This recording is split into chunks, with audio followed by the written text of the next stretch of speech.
Good morning. Welcome to PizziPSYC. I'm Dr. Gregg Pizzi, psychologist, relationship specialist, and board-certified sex therapist. I'm speaking to you from Miami, Florida, on Tuesday, October 13th at 11:01 a.m. Eastern Daylight Time. Welcome to my livecast. This is livecast number 18 here on PizziPSYC on Facebook as well as on YouTube. Today we're going to be discussing, why do couples fight? Why do people in relationships get into fights and argue? And what can you do to make it stop? Okay?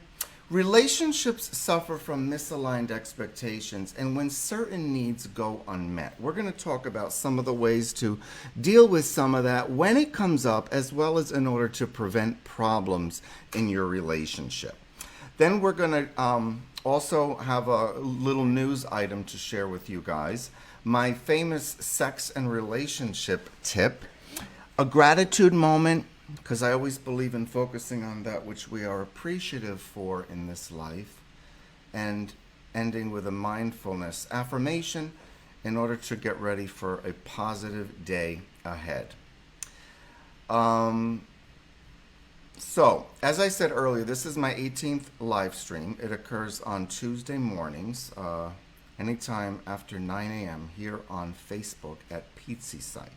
Please like and follow me here on Facebook, and also subscribe to my YouTube channel by the same name. I'm a psychologist. I'm licensed in the states of Florida and Michigan. I practice working with patients in both states via telehealth, that is online, using secure, HIPAA-compliant, confidential technology to work with patients and help people with their individual problems, as well as problems that they may be having in their relationships, as my specialty is sex therapy and relationship therapy. I'm a strong believer in understanding the law of attraction as much as possible, and I integrate it in my psychological work with people.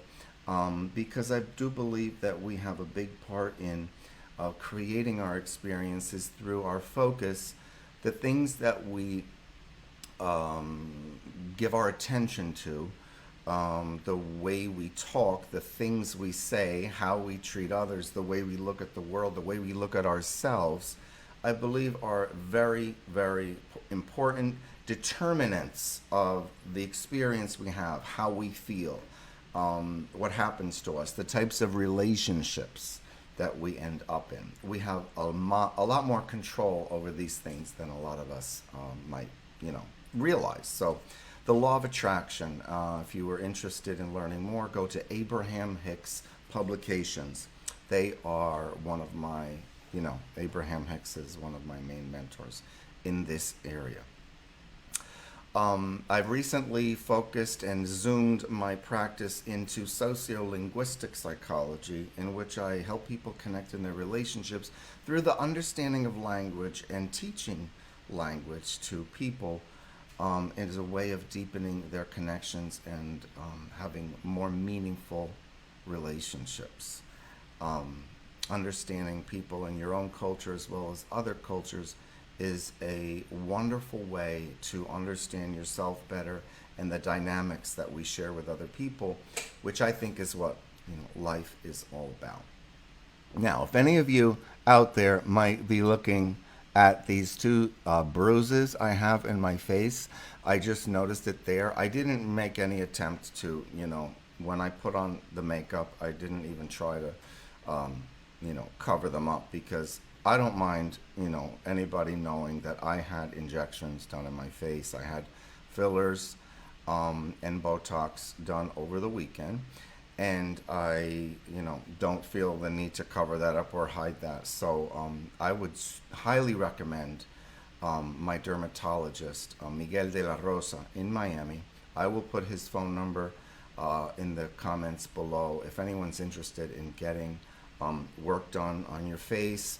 I'm very happy with him. I've been going to him for years. Miguel De La Rosa in Miami. I will put his contact information below if you'd like to talk to this amazing physician, esthetician, and I would say artist, because he really is an artist and he's passionate about helping people feel beautiful with his entertaining personality as well. Every visit to Miguel is a pleasure. So I will share the contact information with him below. Check that out if you're interested. Anyway, enough said about that. That's my vanity moment for today. In the news. In the news, Miami-Dade County Mayor Carlos Jimenez announced last week that the Miami nightly curfew has been moved from 11 p.m. to midnight. So it officially went into effect yesterday. We now have a midnight curfew as opposed to the 11 p.m. Curfew, which we had for quite a while. And the curfew is in place until 6 a.m. daily. So from midnight to 6 a.m., we have a curfew in Miami-Dade County. Another item of reflection that I'd like to share with you guys that I received recently is regarding the face mask, okay? Our face mask that we wear as a result of, in order to protect ourselves and others with COVID-19. Obviously, use of the face mask is to... Hi, Cindy. Good morning. The face mask is designed and intended to protect us and others from spread of the coronavirus. However, it's brought quite a number of other advantages. The face mask has served to teach us some major life lessons, and these are what have come up. The face mask is also serves to lower our nose.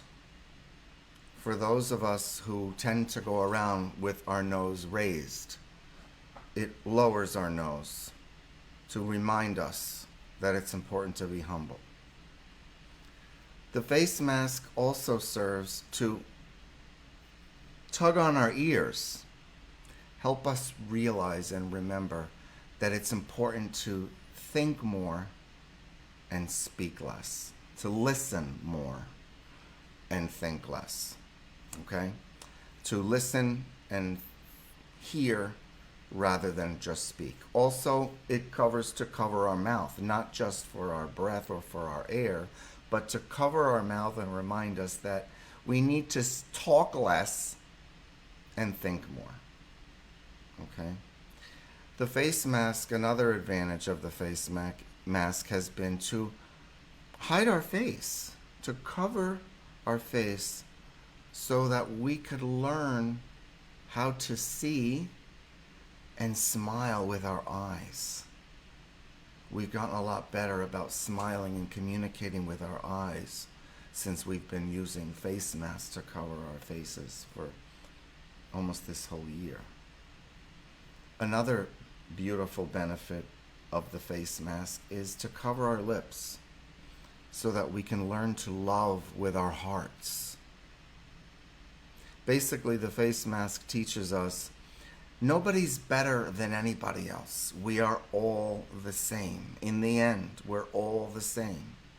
Stop, think, listen. Let's be united with one another, our brothers and sisters. Smile with your eyes and love with your heart. Life is but a moment, and the mask serves as our reflection. Thank you. Thank you for that beautiful sentiment. Whoever sent it to me, I really appreciate that. Now, moving on to our main topic of the day. Why do couples fight? Why do couples fight? And what can I do to stop it? Okay, so I'm posting my first question up on the board. It's, do you see any benefit to arguing or fighting with your partner? If you see the question up there, please answer. Please share your thoughts, and I look forward to seeing your responses.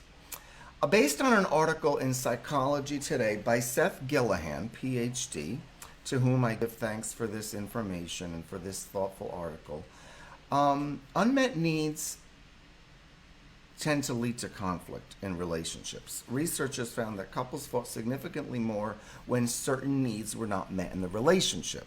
One of those needs is attachment. We all need to feel securely attached to the important people in our lives, and that attachment style tends to come about early in life based on our relationship with our early caregivers. So there's a saying in imago therapy, which is the philosophy that my couples training is based on, which is that we tend to be attracted to partners that remind us of the good and bad qualities of our initial caregivers in life.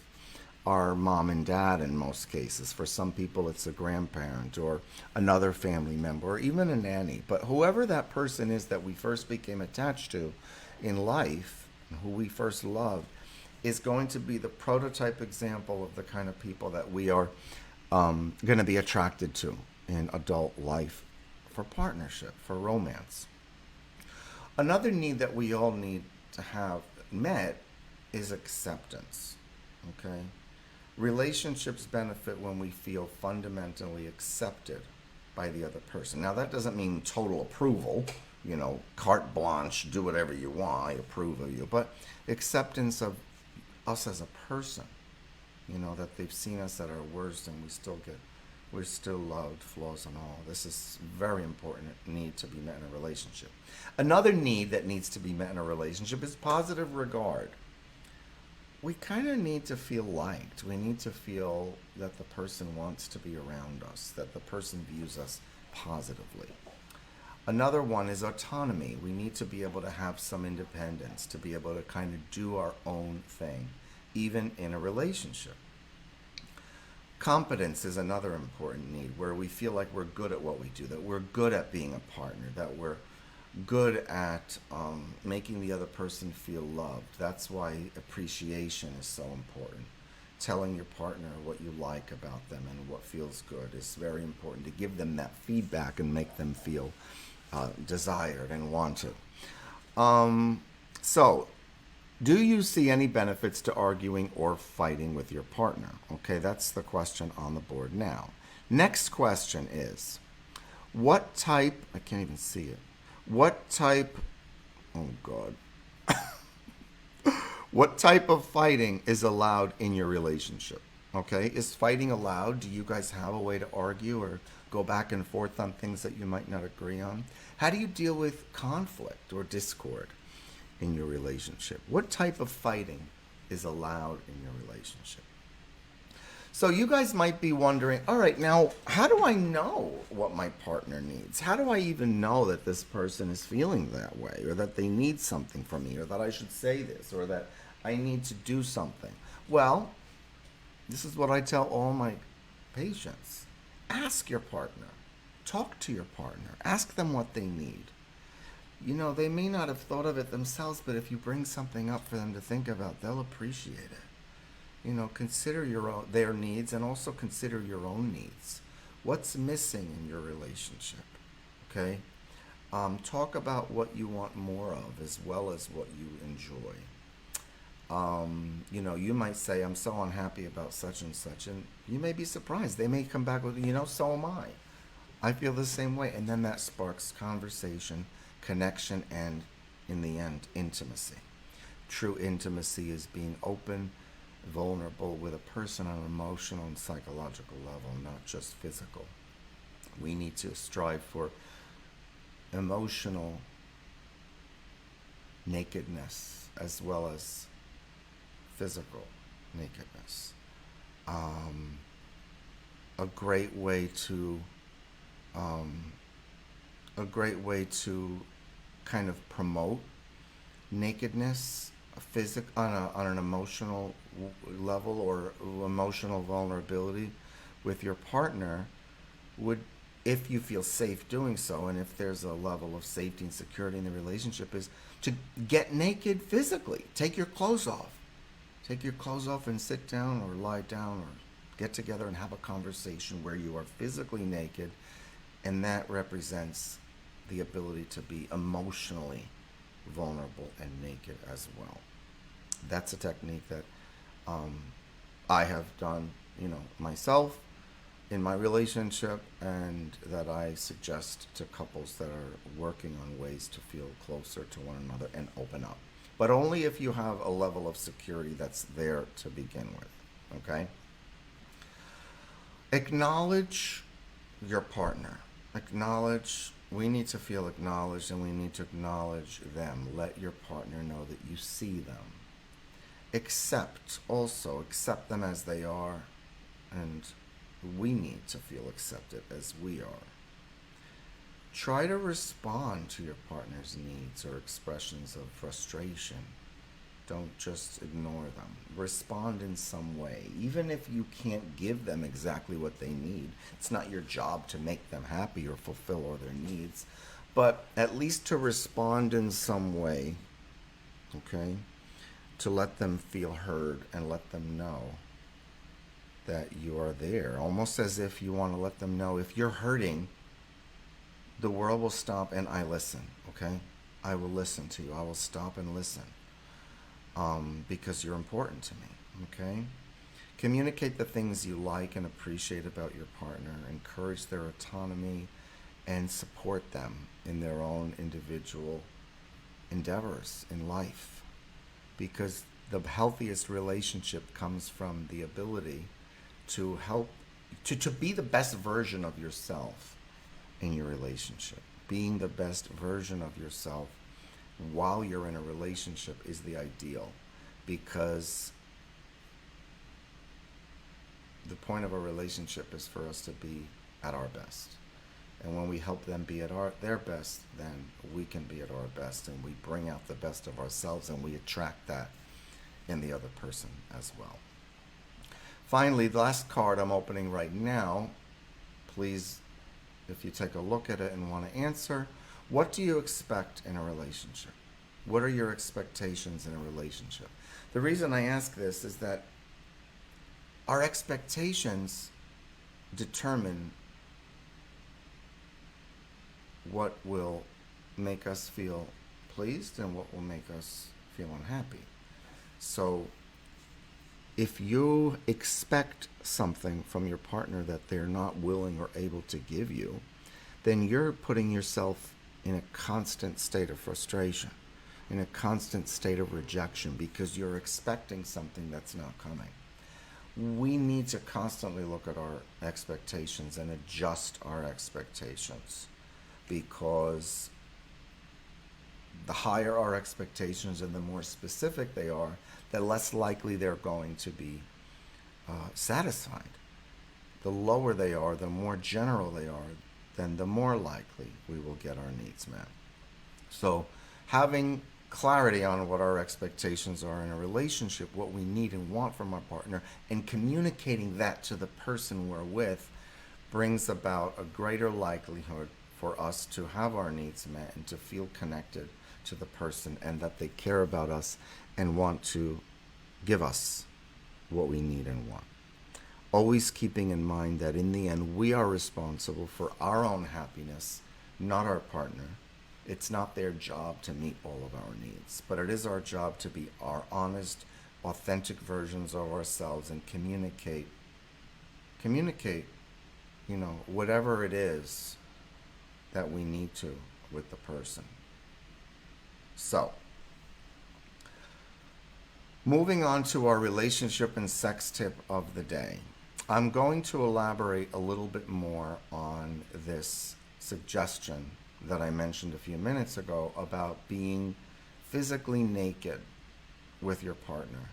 When you want to encourage or open up a conversation of emotional vulnerability, openness, uncensored sharing with your partner, it's important to create a sense of security and safety.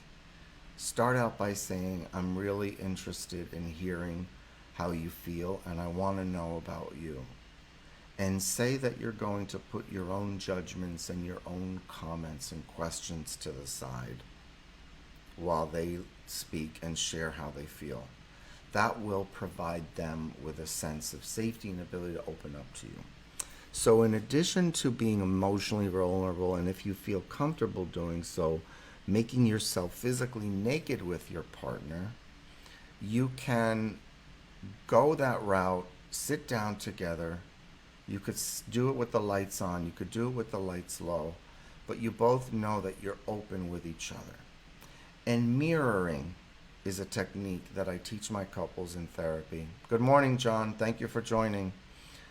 I teach mirroring, which is where your partner will say something to you, and after they state their nugget of info that they want to share, you wait till they're done, and then you mirror back what you heard. So, for example, if I say to you,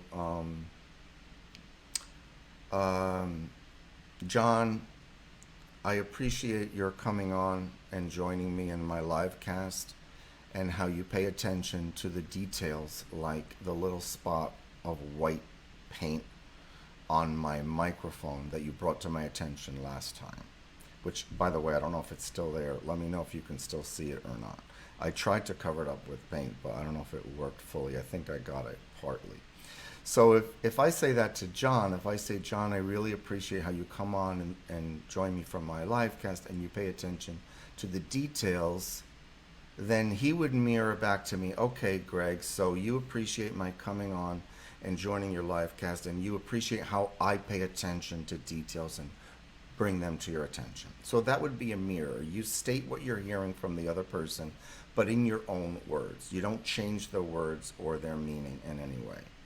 That's called mirroring. It's a great technique in conversing with your partner so that you don't get off track and you show them that you're really listening. Okay, so my free gift to you guys is my relationship report card. If you're interested in receiving your free relationship report card, which I will grade for you and send back my feedback, go to my website, which is www.PizziPSYC.com. Scroll to the bottom and use the blue Message Us button to send me your email address and ask for your free gift, which is the relationship report card. I will send it to you, and then you can send me back your scores, and I'll grade it, give you my feedback, and we'll take it from there. And that's my free gift to you guys for those of you who are in a relationship. And it's kind of fun to do, and we can go through it together, and it's a great way to kind of start conversations with your other half.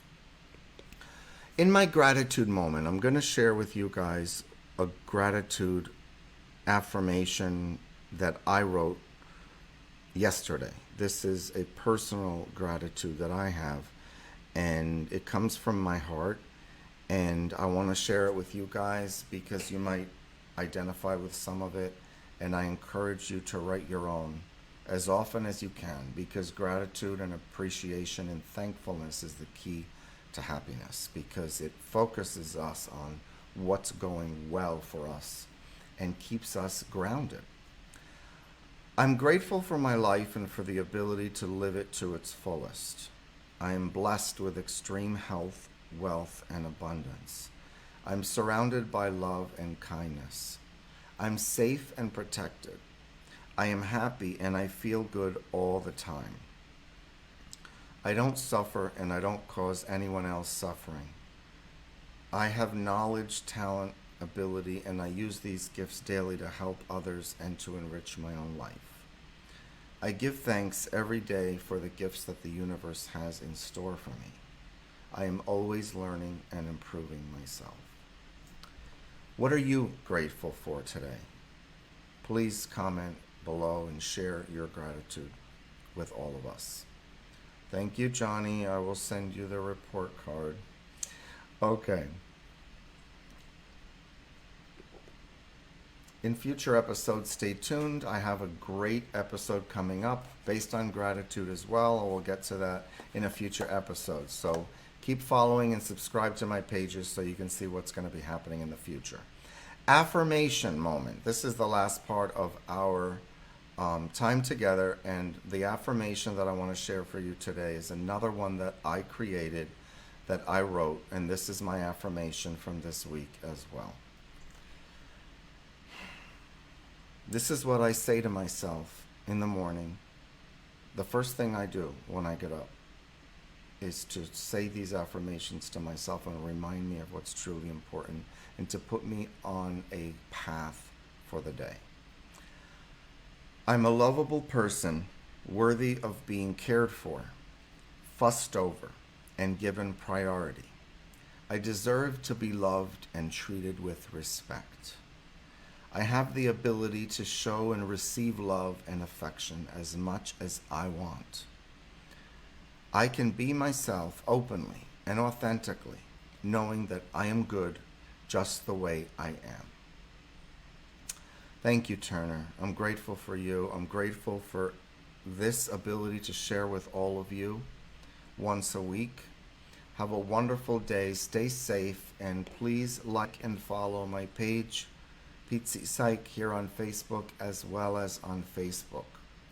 I wish you a wonderful day, healthy, happy, and safe day, and I will see you guys all next week. Later.